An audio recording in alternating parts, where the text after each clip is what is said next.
यानंतर पुढच्या बातम्यात कांद्यासंदर्भातल्या कांदा प्रश्नावर दिल्लीत आज महत्त्वाची बैठक पार पडते। राज्याचं शिष्टमंडळ केंद्रीय सहकार मंत्री अमित शहा आणि वाणिज्य मंत्री पियुष गोयल यांची भेट घेणार आहेत। मुख्यमंत्री देवेंद्र फडणवीस आणि उपमुख्यमंत्री एकनाथ शिंदे आणि सुनेत्रा पवार बैठकीला उपस्थित राहतील।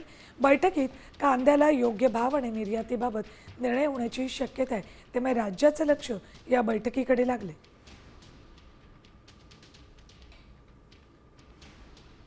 केंद्र सरकारने कांदे खरेदीचा भाव हा 3.5 रुपयांनी वाढवून त्या ठिकाणी जवळपास 15 रुपयापर्यंत तो भाव नेलेला आहे।